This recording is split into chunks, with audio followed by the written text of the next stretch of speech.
Boys, another Boys, podcast. How we doing? Good afternoon, lads. How you going, Scotty? I'm going good, bro. How you boys going? Good. Very well. I love seeing your face change every week, Scotty. Just getting, we're not going to say thinner, we're going to say leaner. And is that okay for me to say? Absolutely, bro. Well, I did tell you guys that I had one of my members. I walked out of my office, and the first thing that she said to me, she goes, "Scott," and she's moving her hands, and she's like, "You look thin." I was like, "That's," and literally, as I've said to you guys, everyone in the gym can attest to it. That's a really strange thing to say to someone upon greeting them. And I just watched the blood drain out of her face. It was very funny. To be fair, like she's seen me at my heaviest, like 104, 105, and I'm quite a lot lighter than that these days. So, but still. Where are you sitting at the moment? So weight's been hovering around the high 87. So I think I had an 87.7 the other day. So somewhere in that range of, I was 87.9, I think, this morning. So high 87s, Okay, nice. give or take. Yep. So I reckon I've left the 88s behind. Yeah, awesome. And what are you thinking your stay weight's going to be? This is the thing. Like, I think probably I was hopeful. I'm like, if I only have to suck down to like 83, I would be wrapped. Wow. But it's kind of hard to gauge. And at the end of the day, weight's really irrelevant. Like Mm. what my lowest weight will be very different to what I weigh when I'm topped up. But I reckon I might have to suck down maybe 82 and a half, maybe somewhere in that range. And then obviously I want to eat into the show, given that I've got 17 weeks this weekend till the first show and 23 weeks till my last show. And I'll be 100% pretty close to it for the first one. Hmm. And that's IFBB. So I'll probably try and come in a bit fuller and a bit bigger. I Hmm. think, yeah, I've got plenty of time. So most of the bulk of it, I suppose, is done. It's now just over the next 17 weeks, it's just refinement. So the rate of loss will be a lot lower. I think I'm going to run my first diet break maybe as of next week, just to again slow things down. And yeah. Yeah, because those photos that you tagged the potty in and I posted up, yeah, Mhm. I was just like, dude, this guy, like, is he competing next weekend? What's going on? Yeah, not quite that ready, but yeah, I'm where I need to be, I reckon, at this point. Maybe a little bit ahead, but that's why I'd always rather be a little bit ahead than behind. But there's still a lot of work to be done. Yeah. Yeah, awesome. Yeah.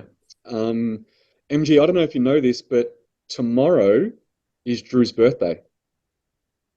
Yeah, we Single didn't even Drew, single. He's We still didn't even single. is he? we didn't even address it last week. Maybe that's what we could get him for his birthday. A great date. Do you know I So had five people were like, "Who's Drew?" we better explain it, right? So for those that don't know, Drew's one of our best mates. He's in the inner circle. He's at Friday Night Sue's. He's been around forever and a day. He's one of the best blokes you'll ever meet, and Yep. he's very much single.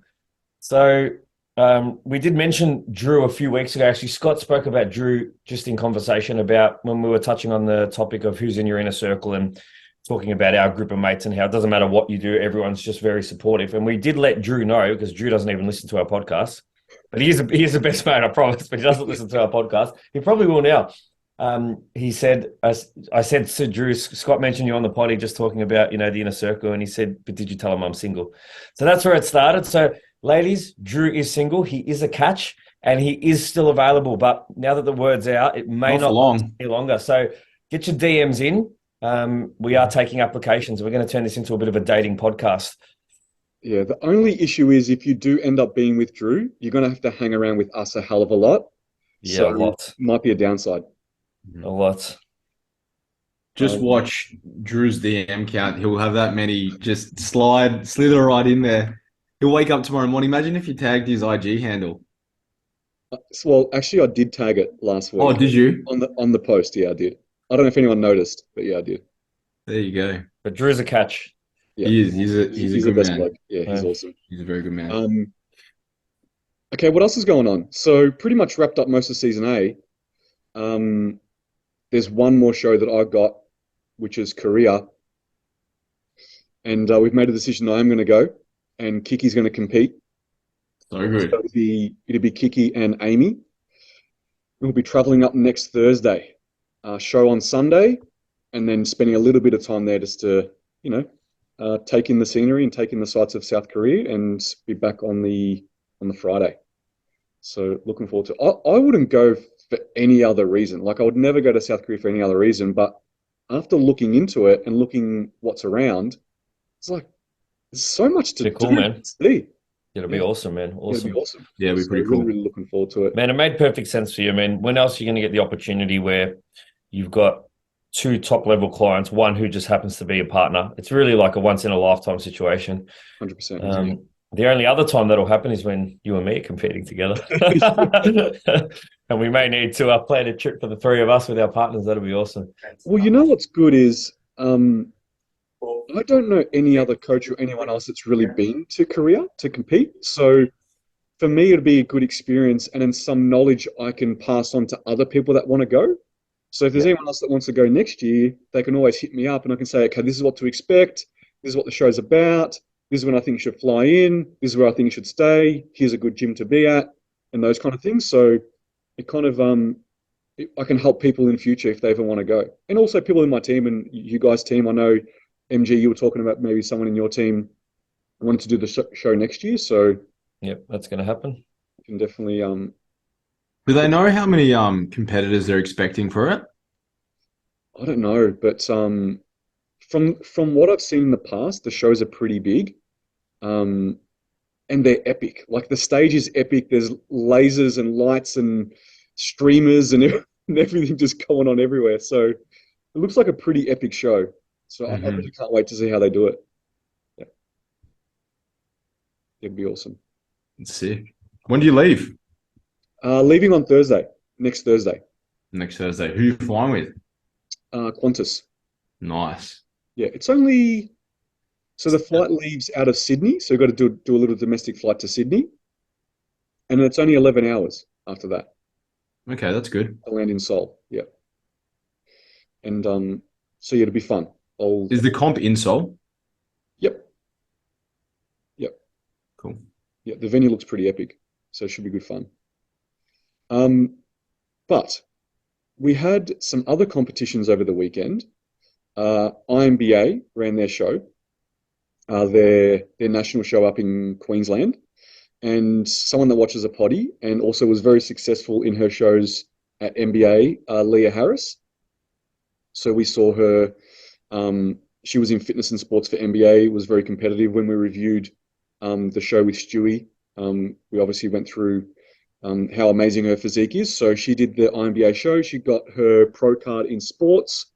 And bikini she mentioned here. So she said, what should she do now? Should she go to Las Vegas in season B, or should she grow?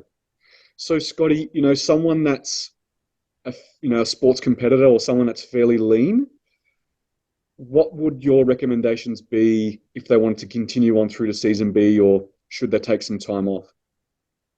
So how, because off the top of my head, I can't really remember how her results were. So was she close in the opens to pushing for a pro card? Is that what? So in the NBA show, in the Nationals, Yes. Or did she yeah, do so ICN? she didn't do ICN, I don't think. Mm-hmm. Don't think.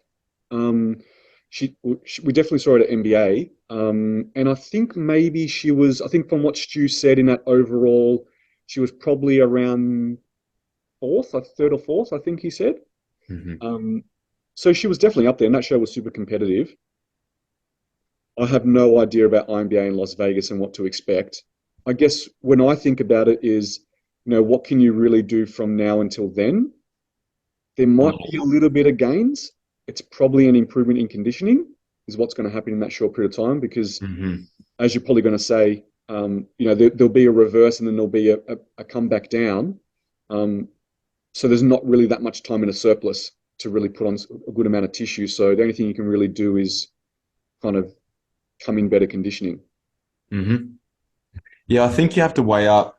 I mean, assuming that she's competing because she loves it and maybe she's pushing for a pro card, but I don't think you've got to weigh up the cost for living in that condition. In reality, if your conditioning was, what we would refer to as like top tier conditioning, again, off the top of my head, I can't really remember what this girl looks like. But if it was at that level, then I definitely wouldn't be the trade-off for a little bit of a recovery phase, like a minor phase. Again, it's not going to be that long because we're in June, Yeah. tomorrow. So the time span's not very long. Are you really going to contend those open lineups? And again, the risk of degrading lean mass, living, with potentially some immunological depression in the sense of like it's really hard to stay healthy and strong and obviously from a physiological perspective it's a long time, like without knowing how long or when she started a contest prep.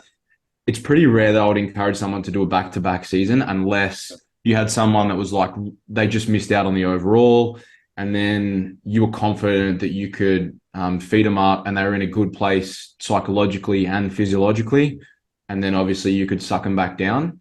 So Yeah. I would probably say if you're not in that top conversation, then the trade-off's not really worth it. You're better off to just invest in an improvement season, get yourself feeling healthy again, get back to a place of, good energy availability, train hard, make some progression, and make the improvements that you need to make so that the next time you jump back on, you're good to go again. Because sometimes, and she might think she's okay, but sometimes this is why you've got to speak with your coach as well, your partner, the people around you. Sometimes you don't realize just how far down the rabbit hole you are Yeah. until you sort of start to make your way back up and you're like, I thought I was all right, but actually I was pretty fucked.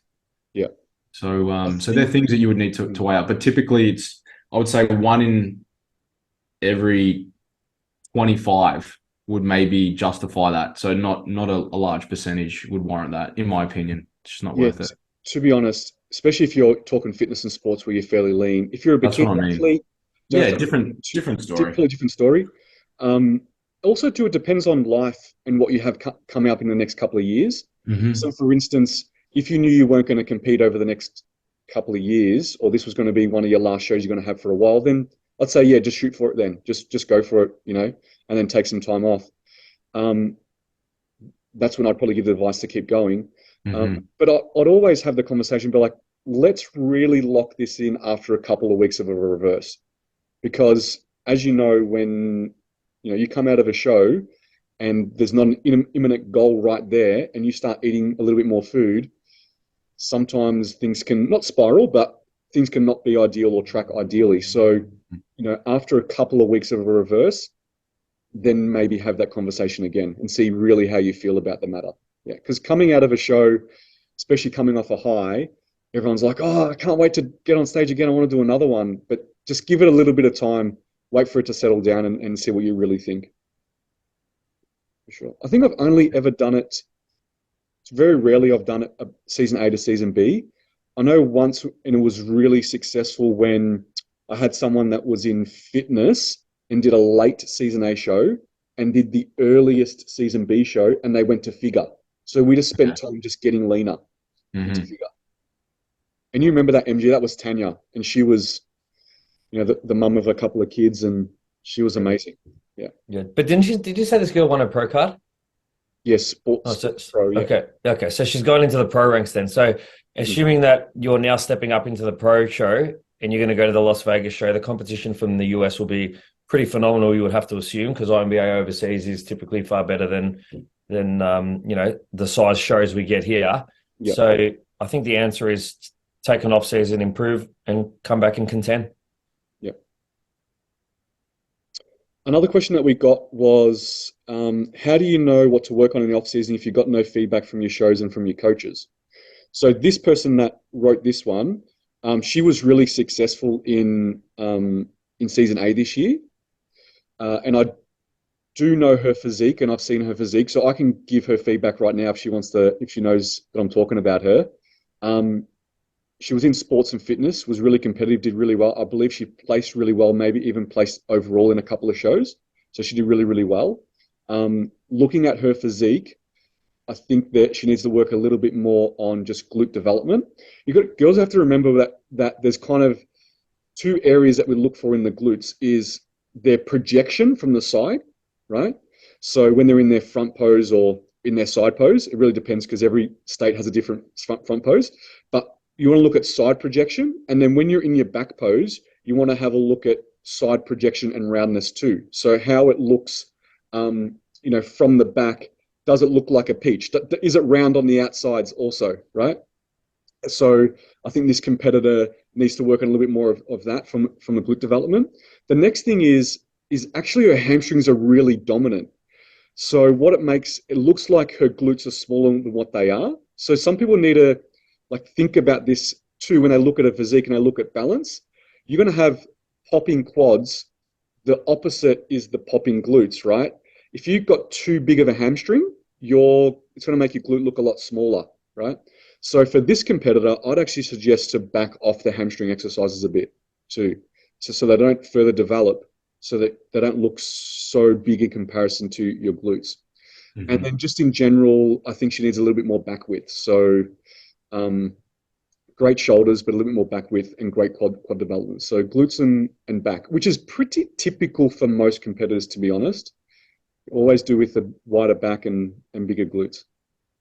But I don't think there's any harm in asking a coach what their thoughts are as well. Yeah, they should be giving you feedback. Yeah, I wouldn't wait for a federation's feedback, because not all of them do it. Most of them do in some degree, but a lot don't. So I'll definitely be asking a coach. And if your coach hasn't got an idea, that's probably a bit of a concern, because I think anyone that competed this season even in your teams, if they ask me, I reckon I'd be able to say, here's where I think you missed out.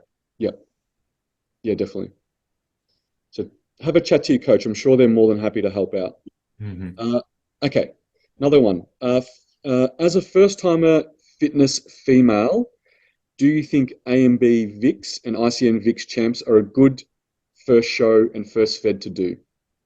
Should they do your show, MG? Of course, they should absolutely do my show. But look, it's a different experience. It's you'll obviously get your own stage time, and I think everyone should have that experience in competing to be able to walk the stage by yourself, have a few moments to present your physique to your family and friends and to the judges. And they all offer different things. So we've been pretty big advocates over the recent times about cross competing and having multiple opportunities to compete. And I think it's definitely something that is worth doing. The only other thing you've got to factor in, taking me being in AMB out of it, is the timing of your weeks. Mm-hmm.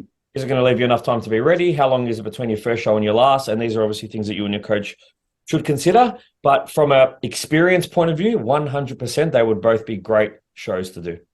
Yeah. And they're both different, so it'd be great to experience both. So they're great first shows to do for sure. Yeah. Yep. So talking about feds, compare ICN bikini versus NBA bikini. Do you want to chat about it, MG? I know you like the bikini division. No, I mean, there's no better person than you, really. Both of us do a lot in bikini, but I think the landscape of bikini has changed a lot over the recent years. Mm-hmm. And I think even the feds have changed a lot. Just if you look at sort of the winners from a few seasons ago to now, I think we're starting to see, the harder bikini athlete come through in all the feds. Mm-hmm. I think that probably NBA, if you're just talking about NBA and ICN, the NBA probably were looking for that first and foremost. And ICN is starting to trend to that sort of harder, more traditional bikini look rather than just favoring a shape. We're starting to now see condition also rewarded. Yeah, totally agree. Especially with how this season has gone so far with ICN bikini. Yeah. Another thing we're going to realize too is, and we say this all the time, is ICN's across different states look for little different things. So, we know NBA has the same head judge all the way through. So we know we're going to have consistency there. With ICN, they look for a little bit different things in, Vic compared to New South Wales, compared to Queensland. But I will say that with Vic going for that more conditioned look now so far this season, I think they're starting to align a little bit better with Queensland and New South for sure. So, yeah. What do you think, MG, just by looking at some of the... Yeah, I think they're definitely starting to align. And I think the thing that has been difficult, it's like you can only judge who shows up, which I know we say that all the time, but ultimately, if you've got to pick between 7 girls, 2 are conditioned and 5 are not, someone in the non-conditioned group is going to be in the top 3, right? So it's hard, it's sitting in the crowd saying, why did that girl get third? Or it's like, well, they picked that the condition look is the best look. So that was where they went for 1 and 2. And then they started to pick out of the next 4 or 5. So it's also, you got to remember who shows up on the day. But I definitely think it's starting to align a lot more. Mm-hmm. And then, you know, I mean, I can comfortably say you look at A and B as well. You know that you're always going to get typically the harder bikini athlete, you know, on the borderline of that, you know, really hard oblique and almost borderline getting into that 6-pack, but not quite. Mm-hmm. That's always going to be the standout. So I feel like for the first time ever, I feel like after this season, the 3 feds are getting closer to a bit more of a consistent look in that division. Yeah. And that's why we say people should compete across all 3. Yeah. So they can see where they land and have a different experience across the board too. I want to combine these 2 questions together. Tips for doing a show when your coach isn't there, clashing with another client. And could you run through what an average show day looks like for a female competitor? Getting there early, hair, makeup, tan, etc. So I want to combine them together because it's almost like if your coach isn't there, you're going to kind of need to know what an average show day looks like. So for sure. Most of the time, when you get there on the day will be dictated by the appointments that you have. So some people have hair, tan, makeup all there at the venue on the day. So those people will let you know what time to be there based on the running order and the list of competitors they have. So normally they're going to dictate. And it's normally going to be, you know, like tan, a quick touch-up of tan is probably going to take you 15 minutes. We all know that hair and makeup probably takes an hour or so. So if you're on whatever time you're on, you're probably looking at your appointment's probably going to be at least 2 to 3 hours before you're supposed to be on, at least. If you have everything done off-site, then I always like people to be at the venue at least an hour and a half before they're supposed to be on, at least, so that when you get there, you can register, you can find your team, you can get settled in, you can put all your stuff down, you can go over and see the tanner, know when to get touched up, you can put your bikini on, you can put your heels on, you maybe have to take some food in, like ingest some food, you might have to do a light little pump up, then you can need to relax, and then, you know, half an hour before stage time, that's when it's all system goes. Could be some food, could be a pump up and things like that. So that's kind of average or roundabouts. And then just know that if you're doing a costume change, like if you're doing bikini and sports or sports and fitness or swimsuit and bikini or something like that, you don't realize how fast sometimes things get turned around. So when someone comes off stage, I'm like, just go get changed right now. Just take some photos in your bikini with whoever you want to take them with and go get changed, because you're probably going to need a tan touch up, maybe more pump up, maybe some more food. And before you know it, it comes around real fast before you're on again. So I try to say, don't dawdle, don't get lost in conversation with other people, right? Because time will go fast, and before you know it, you're supposed to be on stage and you haven't done all your stuff. And I get it, people's friends and family are there, especially if they're first-time competitors, and sometimes they're allowed backstage. Try not to be too distracted. And sometimes as a coach, I need to walk up to the competitor and be like, okay, we need you to get ready now. We need you. And I'll even turn to the family and be like, best for you guys to go and grab a seat in the auditorium, because they're going to be on stage soon. And that's a good way for them to leave the backstage area and to start, and so we can start getting the competitor ready. Anything I kind of missed off there, Scotty? Yeah, so this is going to potentially happen to me season B, because me and I are away running a retreat overseas.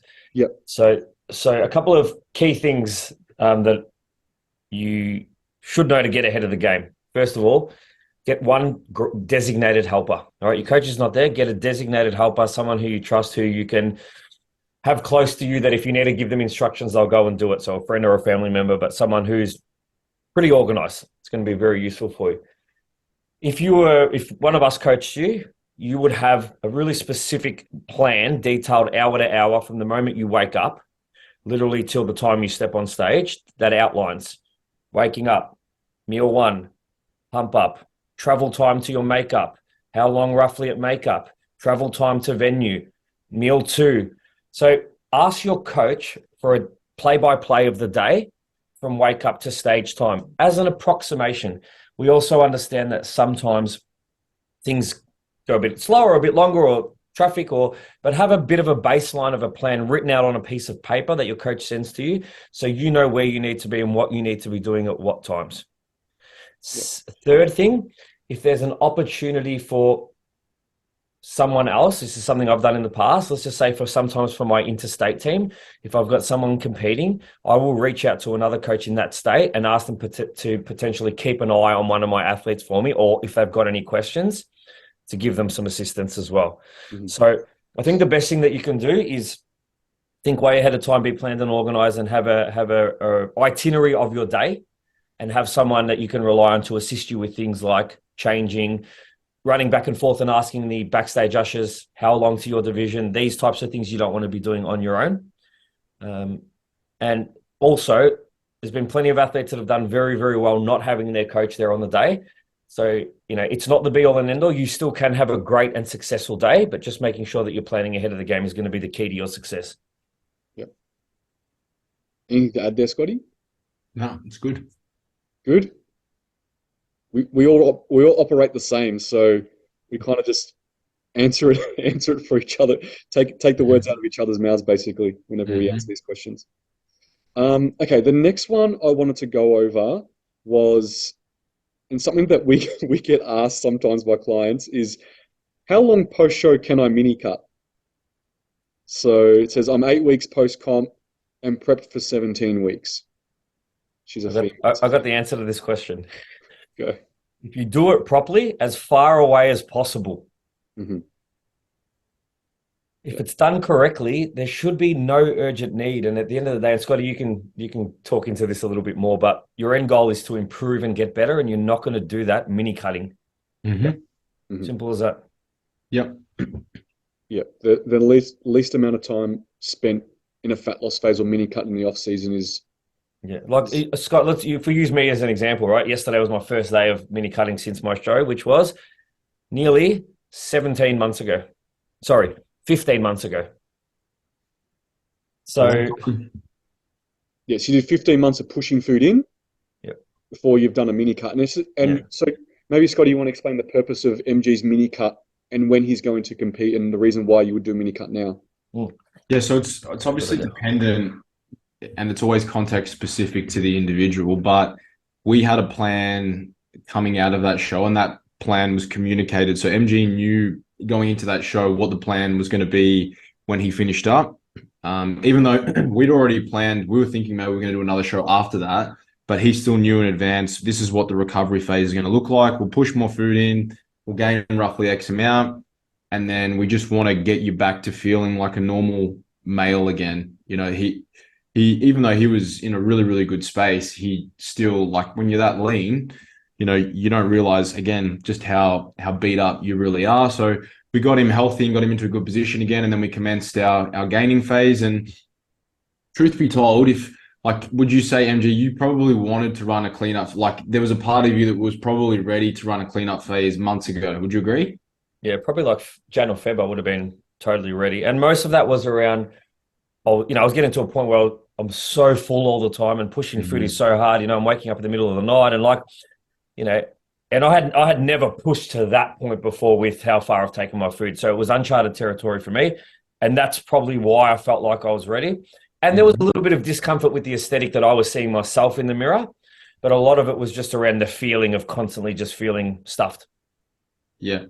And with that said, we decided we'd enter what we refer to as that gain-taining phase. So he still kept his food, pretty high, but it was not where it was. He was still, well and truly satiated every single day. But we had within our periodized timeline a plan of when we thought we would run that tidy up / resensitization phase, because as much as this fat loss phase that we're entering now, it is to try and pull off some body composition. It's also to resensitize hunger signaling, because he just has no desire to eat whatsoever. And we've made a really substantial reduction in his overall intakes. And that's because we can afford to liberate larger amounts of fat mass at this point in time, but also because I know that I'm going to be able to pull 9-10 kilos off him in the space of probably like 6 or 7 weeks.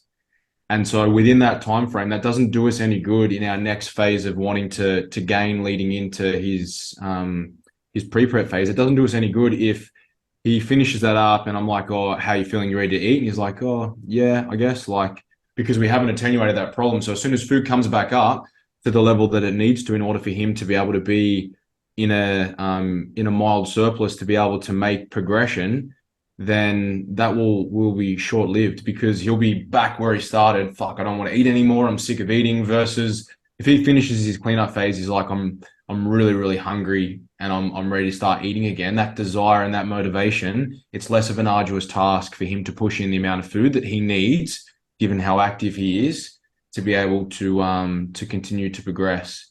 But it's not just how you're looking and sometimes how, like, there are things that we need to obviously factor in the composition, but also one of the big things that I place a lot of emphasis on, as you boys know, is how is performance in the gym? Because if you're potentially the heaviest and the most uncomfortable you've been, and that's also correlating with you doing things in the gym that you've never been able to do before, which, you know, you were doing, it's like, well, we don't really want to give that up. So if it means you've got to be a little bit more uncomfortable, we can pull back a little bit, but let's not like call quits on it just yet because we're riding a really nice wave. So let's keep riding it. And again, this is where you need to have trust in your coach. And as an athlete, you need to be willing to be in that position to just push and hang on a little bit longer to make that progression.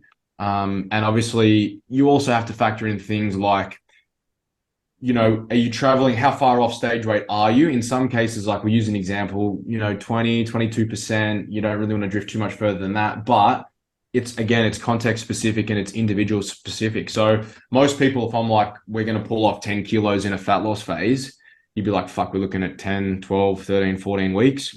Versus with him, I know I can do that in 6 weeks. And I'm exactly the same. You know, I can pull off 10 kilos in 6 weeks. It's no issues to do that. Because when your food's that high, like how high was your food? We got carbs up as high as 800. But what were your total intakes? It was 40. 46, 40. Yeah. And what are your Minicut intakes now? 3140. 3140. But we brought you back down to about 4,200, I think, didn't we? Yeah, we bought carbs down about 125. Yeah. So we estimated that his maintenance, roughly, give or take, because energy balance is dynamic. It's not just my maintenance calories are exactly 4,000 on the nose. What you do within the day, you know, the foods that you eat, the thermic effect of eating, how active you are, how hard you train, the duration of that, all those things come into it. So we worked out that, well, I worked out that it was roughly around 4,000. So of that, we wanted to create around about a net weekly deficit of around about 7,000 calories so that we could liberate at least 1 kilogram of fat mass per week. And we knew that we were going to lose some in glycogen, fluid, food volume. But it was more so that at that amount, in that amount of time that we pull off, I'm very confident that by the end of it, he'll be like, fuck, I'm ready for 3 soups when he comes to it's on Friday night. And he's going to, you know, he's picking at juice chicken nuggets as well. You know what I mean? Yeah. Absolutely. Yeah. So again, it's context specific, but I truly believe, and again, as someone who's now personally seeing, I guess, the fruits of an off season and the labor of hanging out and being and pushing at weight that I've never ever been at and doing things I've never been able to do, when you have a look at the carryover that you get from that in a physique perspective in terms of the gains that you can make, it's that is where you're going to make majority of your progress. And again, it's important that you understand that when you're talking about being in a surplus, you're still eating the same things, the same foods. You're not eating donuts and eating pizza. And that's why if you're someone that is and does have their food that high and you're not eating shit, it's so difficult to push in, you know, upwards of 3,800, 4,000 every single day. People think, oh, that must be so good. It's good that you can diet on more food, but in reality, it's not. It sucks because you're still consuming good quality whole foods. But yeah. Yes. I love what you said, Scotty, because normally a coach would just kind of give in to a client saying, I'm not happy with my composition. Mm-hmm. And they'll just be like, all right, Minicut, okay, fine. But, you know, a really good coach will continue to push for the greater good, right? We'll continue to push and be like, no, the long-term plan is you want to be your best on stage next time. The only way we can do that is by really continuing to push with this process and only implement a Minicut if all those things that you just mentioned have to be facilitated, right? Yeah. Mhm. Whereas, so we need to be careful that as coaches that we just don't fold and we try to think of what the greater good is and explain our reasoning to our clients too, right? To remotivate them to understand the reasons why we're saying no mini cut just yet. Keep pushing. Keep pushing. And like, to give you a bit of an example, yesterday was the first day. Having been eating so much for so long, yesterday was so easy. It wasn't even the slightest chance. I actually got to the end of the day after dinner. I was like, oh shit, I got a little bit left. I was like, fuck.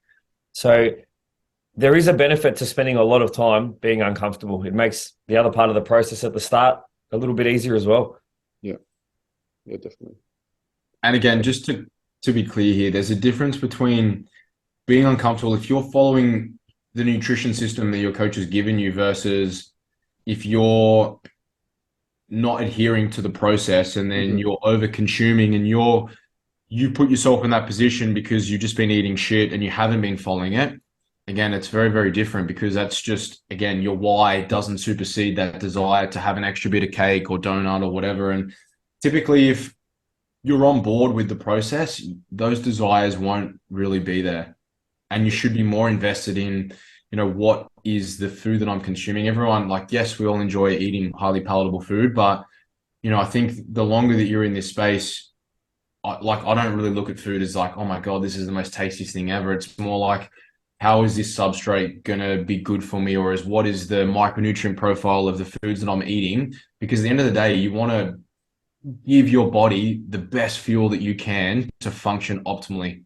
And you don't realize how much of a difference that makes. What you eat, like, yes, and I feel like we're in a society now where flexible dieting and, just hit your total protein intake. Don't worry about meal timing. And as long as you hit your carbs at the end of the day, it doesn't matter about, how you distribute it, peri-workout nutrition. Whereas I believe that those little elements of minutia, when you get to a point where you really want to level up, those little details, they fucking matter. And you look at the best physiques, they're the athletes. Like I always say, success leaves clues. You look at those people and the way that they go about it in the process, how meticulous they are across all of those, those facets, they absolutely do matter. It might only be 1 or 2%, but if you add that up here, there, and everywhere, there could be 10, 12, 15% on the table. And then you add that up versus someone that's doing it versus someone that's not over the space of 2 or 3 years, you're looking at 25, 30%, extra. You look at, and I always use this as an example, like Usain Bolt, a guy that trains 4 years to run like a 1/10 of a second faster. And he's a gold medalist. Yeah. Multimillionaire. There's swimmers do the same thing. Spend hours and hours in the pool recovery. It might be to shave off half a second.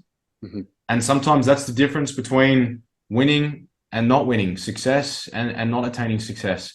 And again, it stems from what you do in the improvement season and your approach toward it. And so that's why, and again, not everyone's going to be wired the same way. Some people might just want to dabble in it, but I'm a big believer if you're going to do something, you do it properly. Otherwise, you just don't do it at all. It reminds me of that. It reminds me of that ad, man. I'm going to use that. And it's like, same income, same super balance. One goes up the escalator, one goes down. That's that 1 or 2% over 10 years, right? That's what's on the table, man. You're so right. So right. If it applies to building super, why can't it apply to building a physique? Like, it's the same thing. I use that same analogy, Scotty, about Usain Bolt, but for a different reason. But it kind of makes sense to what you said too. Is how people say I want to stay stage lean all year round, right? And they don't realize that trying to stay lean or not embrace the off-season process, right, is not going to help you for your next show.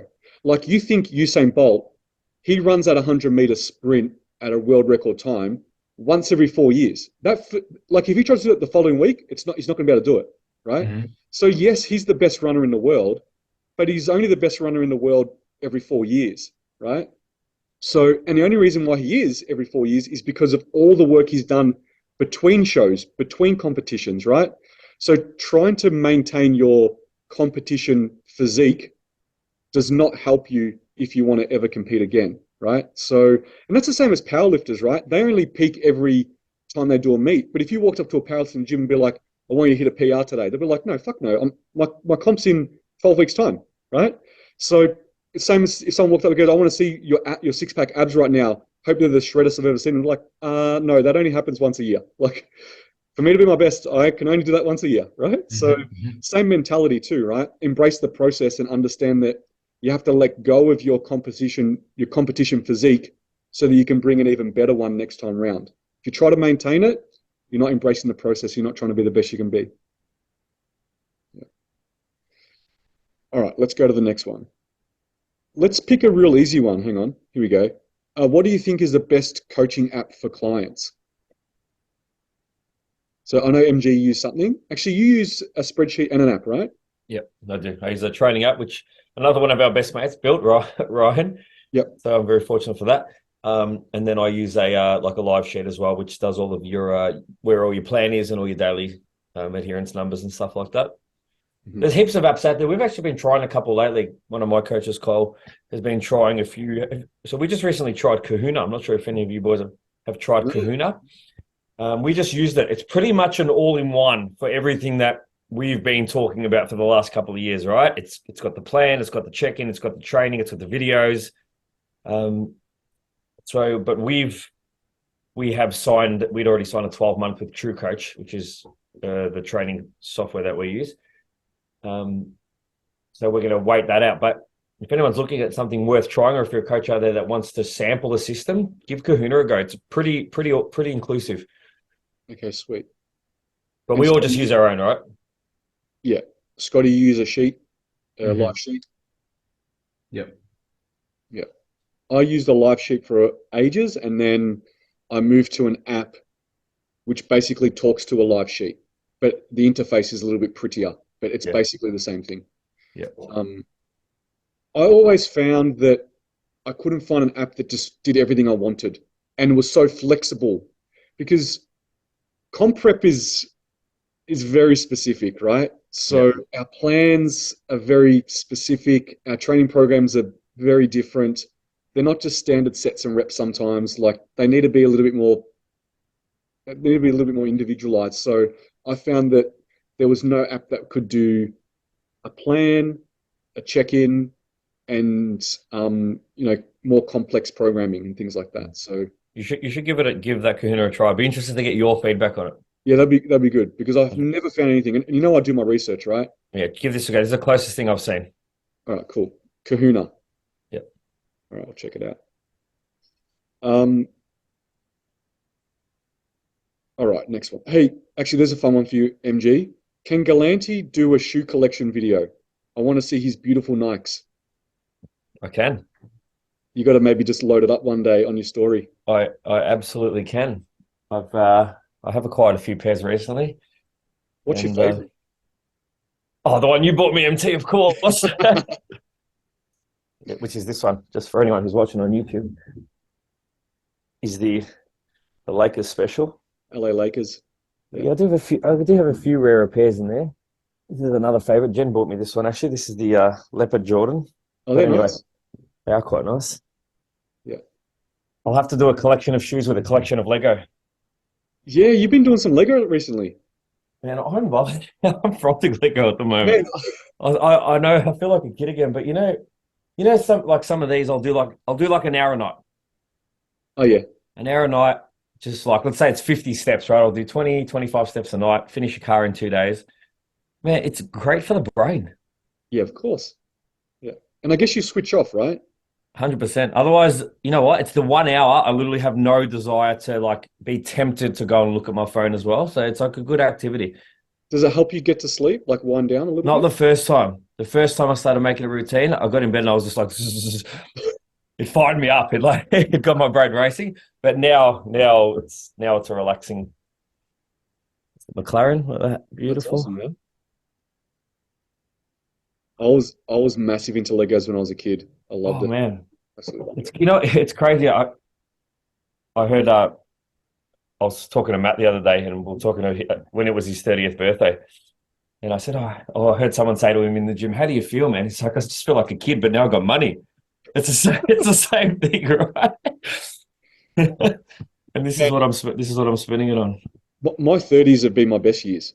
Because it's that you're a kid with money now. 100%. But now it's like we're in a position where we're actually doing something that we genuinely love. Like I spent Yeah. so long in the corporate world not being happy. But then obviously when I met my wife, it all kind of just fell into place. And now we're in a position where we get to spend time together doing what we love, but we have money to spend on things that are fun that we still find interesting. And yeah.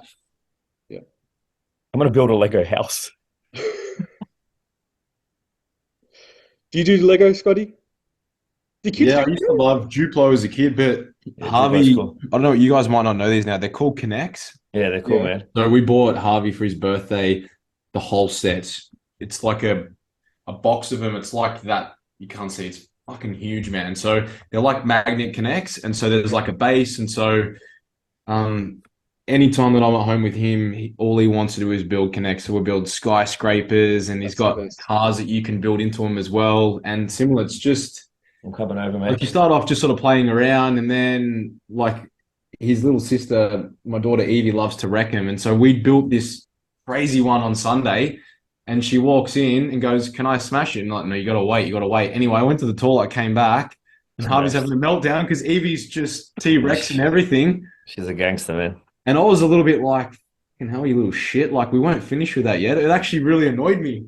But no, it's good fun. No, they're good fun. It's good to do stuff like that because, like you said, it's just you're not thinking about anything. You're just literally playing with blocks. It's good. Yeah. Do you ever tell clients that are in prep to do things that have nothing to do with prep to kind of All the get their time. mind off thing? Yeah. You gotta have an escape. And I say the same thing to coaches that I work with that you have to have something else because what we do is we're in the bubble. Hmm. And so it's so important that when you come home, I leave the bubble. So I won't ever communicate with clients or anything. As soon as I get home, my phone stays upstairs and I don't even touch it because I think you just got to have a life outside of it. Otherwise, eventually it's so consuming, especially when you train in it. Like we love it, but it's good to just have something that's different outside of it. Yeah. And that's why we have our social catch-ups, man, because we hardly talk about comp stuff when we catch up on Fridays. Soothes, Yeah. And just everyone else's life and just talk about different things. It's the best. anything. Yeah. Yeah, it's the best. Um, Talking about sleep. So someone said, why does sleep quality worsen when you're shredded and have early wake up times without an alarm? Scotty, does that does your sleep quality worsen during prep and do you get up earlier without an alarm? No, I've had times, not yet, I haven't, but in my 2020 prep where I was waking up in the middle of the night to go to the bathroom, and then you'd wake up and then your stomach's growling because you're hungry. But it's never really happened to me, and it's typically only really those that report it to me that are in prep that are really, really, really food focused. Hmm. And they're food focused a lot of the time. They're also athletes that potentially are not as adherent as they should be. And so they probably linger and draw on that. And they don't perhaps take my recommendations around certain things to be doing. And they may have decided I didn't eat this meal, so I swapped this out. And they haven't paid attention to the fiber or the specific allocation of certain macronutrients. But sometimes it can wake you up if you are a little bit hungrier. But that's why I'm a big advocate of going to bed with a good amount of protein and a good amount of fiber in that meal so that you do become satiated. And but it just depends on the individual, I guess. Like caffeine can play a role in it sometimes if you're like overstimulated, if you push too much caffeine in, because typically as we start to diet, we can't necessarily eat more food. So we tend to draw on things that we can have. So people will perhaps, without even realizing, like habitually they'll start consuming more coffee. And so that plays a role in their ability to fall asleep. There's just constantly caffeine in their bloodstream and it never leaves. So there's things like that can play into it. But I don't really have reports of that all that often. I'd say maybe one in every probably 15, I reckon, would report it. That it actually gets worse during prep? Yeah, that they notice it that it's affecting their sleep. But again, we'll time, specific macronutrients around that so that we can get a really good meal in. But usually I don't know about you guys, but typically I'm in prep because you're so tired, you just want to go to sleep. Yeah. And so once you're asleep, like you're out. And then, you'll find that you wake up feeling so much better. Like if I have a night where for whatever reason I've been up too late and I've only gotten 5.5 or 6 hours, I'll feel like garbage when I wake up. But if you wake up and you've had 7.5 or 8, it's like you just feel incredible. And Yeah. your body really needs that. Yeah. I think the only thing that sometimes plays a part, I'm the same as Scott. I definitely don't wake up unless I've had too much water too late. But people are just so focused on the end goal and so in love with the process. And if they're an early morning trainer, their brain's just like, get up, go train. Like just almost a bit of autopilot. But I think social media can play a role too. And I am a big advocate and I preach the importance of having a really good quality sleep hygiene. So for example, if you've got the advantage that you've got dimmers in your house, for example, like regardless of what we're doing, after we've eaten dinner, like I'll always dim our lights down so that it's again letting your brain know that you're sort of starting to wind down. And then there'll always be at least half an hour to 45 minutes before, like you never just finish watching something on TV and go straight to bed. So that you have that time, even if it means that you're just sort of having a conversation with your partner or whatever, or if you're reading something, like I know for me, if I'm reading something and then you start to do that, it's like, yep, I'm ready, and then you can put it down. But you want to avoid screens, bright lights. Meditation before bed is really, really good as well. For some people that are overthinkers and potentially have anxiety, like journaling before you go to bed. Like for me, I can't go to sleep if I have a to-do list in my head and I haven't put it in my iPad or physically written it down and it's out and I know that it's there, then I'll think about it and then I'll have to wake up and then I'll add to it. Versus if I know I've cleared it all out, then it's like I'm ready to go to sleep. So I think things like that, it's just having that checklist of doing all of those things well. And if you do that, it normally works for 95% of people. It's fine. Again, success leaves clues. Like there's a reason why they recommend all of these things if you do it. And sometimes it can take a little bit of getting used to. You just need to continue to do, night and night again, and eventually you'll just notice you're in a nice routine. Yeah, totally agree. Like I think all those things you mentioned should be done whether you're in prep or not in prep. Anything I can say that would affect you during prep is hunger and having a little bit maybe too much caffeine later in the day to keep you going. So they're a couple of things that I made sure I didn't do. So I pretty much had a meal within 30 seconds of putting my head down on the pillow to go to bed. So I never woke up because I was hungry during the night. I went to bed and fell asleep very easily because I was so tired. And I had the deepest sleeps ever in prep because I was so tired. The only thing that woke me up was going to the bathroom, which did not stop, and it was multiple times a night. But it really didn't affect my sleep. I literally got up like a zombie, went to the bathroom, came back, and I was back to sleep within a second. So that was perfectly fine. Yeah. But, and also having a routine, what you mentioned, and I have this routine inside or out of prep. It's literally phone down, on silent, not touch it, put it away. I put my TV on in my room. I have it volume down, and I put something on that's like monotonous, that's not interesting. And then I just wait for my eyes to kind of slowly shut, and then I'll just turn it off and go straight to bed, go straight to sleep. Yeah. So like having a wind down routine and keeping it super consistent helps to get to sleep too. I also found this, I don't know if you guys notice this too, is as I got lighter, because obviously losing weight during prep, I found that I had less kind of sores or niggles coming out of sleep. Like, because I was lighter, if I slept on my side or slept somewhere, because I was lighter, it didn't affect my joints. But if I sleep on my side now at full off-season weight, I'll wake up with a sore shoulder because it's like so much pressure. But in comp prep, when I was so lean and so light, it never affected me. And I found that like sometimes I'd get up in the off-season because I'd actually be sore. Like I'm so heavy that I would be like, I got to get out of bed and actually stand up because I feel so much pressure on my body, if that kind of makes sense. But in prep, I was so light. I just didn't, that was one factor that kind of just went away straight away. I never noticed if I slept in different beds, like when I stayed at hotels and stuff like that for travel, nothing affected me because whether the bed was hard, soft or not, I was so light, so it didn't make a difference. But now when I'm heavy, if I go sleep in a bed that's hard, I feel it straight away because it's got no give, right? And I'm just like, everything's just weighing down on my body. Did you guys notice that at all? No, I didn't. You didn't? I didn't. No, I did. I sleep a bit on my side. I'm trying to get better at sleeping on my back. But I notice, like, for me, when I sleep and I hook one leg over to the side, that I just get, like, sometimes a bit of an aggravated SI joint Yeah. just from that, like, bent over leg. But it is such a comfortable way to sleep. So I'll always try on my back, but I always just end up on that same side. But I get adjusted every week, man. And for me, it makes a massive difference. So, Oh, that's so funny. Like I tell clients when they're like, "Oh, I've got one hamstring is always tight, or one hip flexor is always tight." I was like, it probably has nothing to do with what you're doing in the gym, and everything that you're doing in your daily life, like for how sure. you sit, how you stand, how you sleep.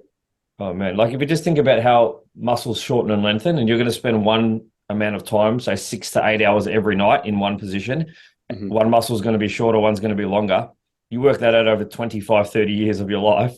Yeah, It's makes a big difference. things are going to change. Yeah. Now we touched on caffeine, and there was a question about limits on caffeine in prep. How many mg's per day? Not mg Galantes. How many, how many milligrams? Do you have a recommendation, Scotty? Well, the ergogenic recommendations, like where all the literature supports the benefits of supplementing with it, like in terms of pre-workout, They're is high, aren't usually they? sorry, yeah, They're they're pretty pretty high, high. yeah. But again, Yeah. Pretty it's high. dose dependent on the athlete. But Mm. like in terms of their habitual consumption on a day to day, but 3 to 6 milligrams per kilogram of body weight. But everyone's different. So I think like if it doesn't affect you, so if you're someone that can normally have, say, a coffee in the morning and then another coffee, say there's 100, 200 milligrams there, and then you have 300 milligrams in your pre-workout, then that's 500 megs. But typically you want to try and slow it down towards the PM side of things Hmm. because caffeine has a half-life of anywhere from 2 to 6 hours, depending on the individual in terms of how you metabolize it. So everyone's going to be different on that front. But usually those that are habitual caffeine drinkers and they drink a lot of it can usually tolerate having more of it. Hmm. But again, if you're someone that's working out in the evening and that's the only time that you get to train, I think the reality is if you're someone that's always trained at that time, you've always had pre-workout, then consuming a large dose of caffeine before you train is probably not really going to be deleterious to your sleep because your body is kind of acclimated to that a long, long time ago. But if Hmm. you're someone like, say, I always train mid-morning, if I was to do a session at 8 o'clock at night and I had 300 milligrams of caffeine before training, there's a pretty good chance that it would fuck with my sleep. Yeah. So I think whatever you would normally have, just try and stay consistent with it. If you're switching to like if you're looking for something like sometimes in the afternoon, if I'm looking for something to pick me up and it's probably more placebo, I'll have like an instant coffee, which has probably only got like 10, 15 milligrams of Yeah. caffeine, or you can go decaf, which still has a little bit as well. But I mean, things like Coke Zero, I have one of those every night. It's got a little bit of caffeine, but I've done that. I've always done that when I'm in prep. It doesn't affect me. So I think Is that all that's in it's instant coffee? depending on how much you have, yeah, there's not a whole lot of caffeine in it, man. So that's why it's good. Like that's why, I have that in the morning. I think it's to be honest, I don't even, yeah, I don't know. I actually don't drink. Like, I've got espresso machine in my office, really good one at home. I don't really drink that. I normally just have instant coffee, but I do have one, Once, sometimes two Monster energy drinks now just yeah, because I like the taste of it. And obviously, it's carbonated. But again, I have that, and that I guess is my caffeine as pre-workout, yeah, and that doesn't affect my sleep whatsoever. I had one at about 3 o'clock in the Arvo the other day because I was up super, super early and I slept just fine. Didn't bother me at all. yeah. Again, you're talking about, I think they've only got about 120 milligrams of caffeine. So you're having that at 3. If I'm a regular caffeine drinker, say by the time midnight hits, when you're starting to really go into that deep sleep, you've probably only got like maybe 20 or 30 milligrams of caffeine in your system. It's not a lot. Yeah. I know with like, because majority of my clients are females, they're all roughly in with the same weight range. You know, they're like 50 to 60 or so kilos.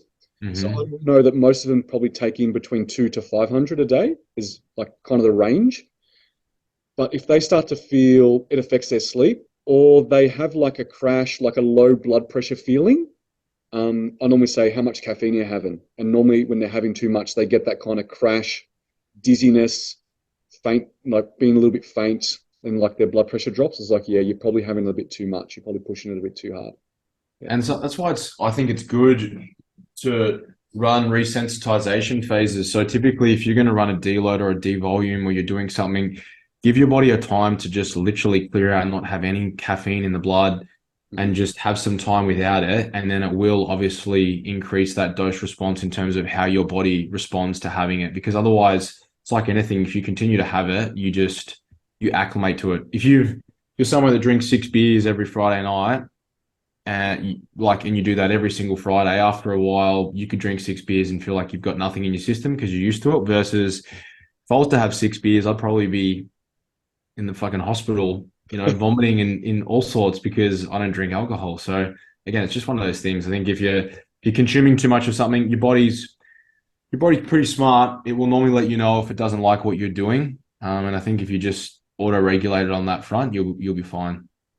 Also, too, I think it's a little bit placebo with the pre-workouts. So, I've normally switched people from a non-stim, non-caffeine pre-workout, and it's made no difference. So sometimes it's just like having the drink, and it's their ritual, right, before they train. Mm-hmm. And I feel if they can't have the pre-workout, it's not part of their ritual, they're not going to feel the same when they train. So sometimes it has nothing to do with the caffeine content at all. It's just the ritual of getting ready to train. Yeah, yeah, for sure. I think most people, they just don't even like on pre-workouts, people just place way too much emphasis on them. Yeah, I think so too. I tried a pre-workout like a week ago. It was after Ash's comp. We accidentally left it in my bag, and it's this black one called ABE. The tingles were the beta-alanine was so unbearable. I almost left the gym. Like Really? I couldn't. Like the itch was intense. Yeah, it's no good. Like when they just overdose the beta-alanine to get that tingle, which is just, again, just an effect. But this is the thing that kills me on this, that people associate that with, that's what gives you that gains. passenger effect. It doesn't work like that. Like most people don't. Firstly, if you want to actually optimize absorption of beta alanine, it's better to take it with food, with a meal. Mm-hmm. So the timing of which you have it, like creatine, it makes absolute no difference at all in terms of improving the quality of your session. You're actually not really going to yield any benefits until you've got around about 400 megs of it within your actual body. So it's more about the chronic supplementation rather than just acute. So if you're someone that takes it 3 times a week, you have 3 milligrams or 3 grams or whatever it is that you're having, it's doing sweet FA. Yeah. Other than just giving you some fucking tingles. Yeah, exactly right. I tell people, like, especially with creatine, it's like filling up a tank. You're filling the top, but you're actually taking from the bottom. So what you're having right now isn't really going to be used, right? It's just about making sure you keep the tank topped up. And that's why if you're someone that doesn't respond well to it, I always just say, like, if you can remember to do it, like what you would kind of do with if you're running a creatine loading dose, for 8 to 10 weeks, just take 3 to 5 grams a day, but split it over 2 doses, have it with your breakfast, have it with your dinner meal.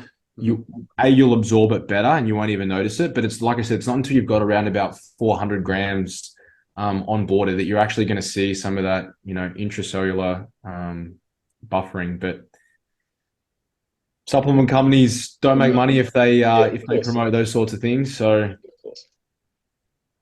but if you're someone that takes pre-workout, save your money. Just buy a little pod or a little coffee machine. Have a coffee before you train.